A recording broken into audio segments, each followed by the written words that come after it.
As a designer or a sewist, you need to understand how pattern shapes reflect silhouettes. In this video, we're going to discuss two key factors that reflect the volume of a skirt.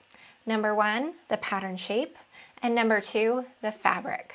By understanding these pattern making and fabric selection topics, it will help you be a better designer. In case you haven't already watched the fabric rendering process that we did in an earlier video, which is linked through the QR code in the fashion design book, I want you to go ahead and go through that first before we get to this video. It's in the introduction and I'll link to it in the description below.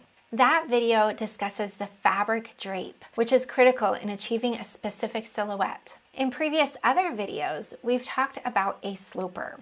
A sloper is a base pattern or block pattern that is used to create style patterns.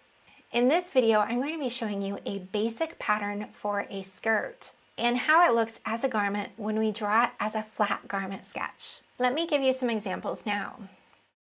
So I want to share with you an example for the different sewing pattern shapes in comparison to the skirt silhouettes. And we're going to reference the fashion design book for sketching. And we're going to also be sketching these. I'm going to look into the skirt section.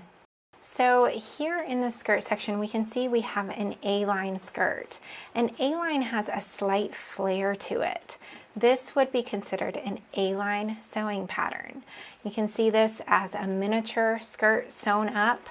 This is the sort of silhouette an A-line skirt has and the representing pattern piece. Now let's look at a straight skirt or even a slight pencil skirt. So a pencil skirt generally comes in at the bottom. Similar to this, it's coming in from the hip area, versus a straight skirt would just go straight down. So here we have the straight skirt here.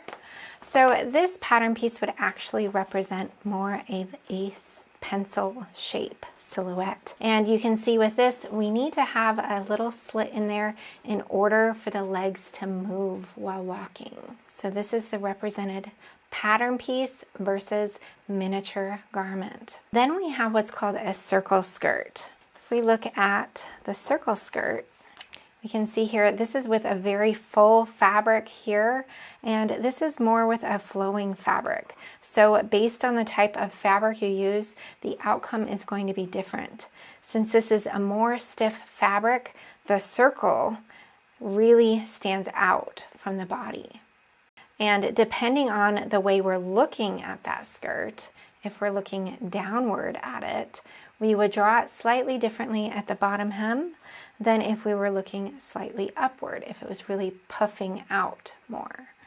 So that's a very full fabric. You can see this is the sewing pattern, this is the waist area, and the fabric folds down to look like that. So let's get into drawing these different skirts using the fashion design book. So I'm going to be using my tracing paper or thin marker paper to be drawing the skirts. And for this one, I'm going to go ahead and use my customized croquis that I've made. I'm going to align my center front with my center front line I've marked on my croquis.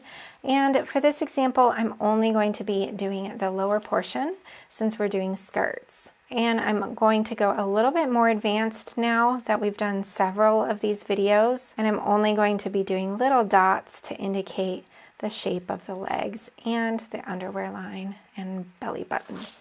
So I've done a very loose little tick marks that are probably not super visible, just to make it easier to erase later on. And we're going to go ahead and start with that pencil skirt. So I'm going to go the more advanced route. Instead of tracing it, I'm going to go with the route of referencing. So I'm going to simply look at the sketch and see, where do I want the waist to sit? I want it to be kind of more of a standard waist here, and I'm going to just be referencing the sketch as needed to sketch my skirt. Then I'm going to fold it in half, do the other side, and I'm going to add that slit in there this time. We could have the slit on the center back as well. It doesn't have to be at the side seam. I'm going to jog it up just a little bit to indicate that slit. Then I'm going to erase my croquis marks And that's my pencil skirt. So when you're using the referencing method instead of tracing, it's really great to start with something basic like this until you get used to it, and then it gets easier and easier as you go. You can go ahead and do the same exact thing for that A-line, making it wider. We generally have a slight curve at the bottom. Visually, it makes it look less flat. If you're enjoying this video, please give it a like and subscribe so that this can spread to more people. I really appreciate it. We're going to do the circle skirt. If you remember, we already did earlier in the book, but for this reference, I'm going to make it a little bit more soft of lines along the bottom hem. And we're going to add a little bit more different type of fullness. Actually, this is very similar to this type of fabric of how it would look, but we're going to use a little bit less drape. It's going to kind of fall more in the average section. So once again, I'm going to trace my croquis, whichever croquis you're using, just with little tick marks. And you don't even have to go all the way down if you don't want. It's up to you. Then to reference this one, we're going to really try to reference from now on instead of copying if you're at that level. If you're not at that level, keep going with the tracing method. So for this one, I don't want it to be that far out. I want it to come in maybe a little bit more, and I'm going to kind of imagine the amount of fullness I want to achieve. I'm going to mark right about there, and we could just do a hem similar to the book if we wanted, or I'm going to show you another option here, which adds a little bit more depth than this one and a little bit more drape. A little higher drape of a fabric. So we're going to start at the center and we're going to come up and make our circle at the front, similar to what we did over here. And then from there we're going to come up and we're going to come back down, do some little S's, and then come back up, keep one up. We're going to just kind of go up and down and then lower. So we're kind of doing a little bit of curves in there, some side S's in there, and some coming up and some coming down. Then from the lowest line, we're pulling the lowest line up to pull it up. We need to get our waistline in there, so I'm going to draw my waistline in there, and I'm going to pull this out.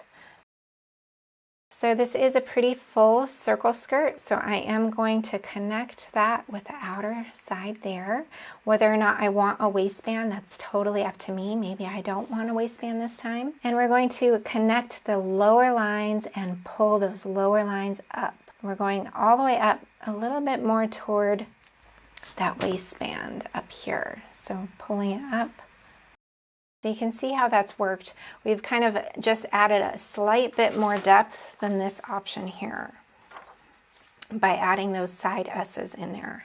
And we can do the same thing as we make it symmetrical. So if we don't want it fully symmetrical, we could kind of play around with those positions a little bit more.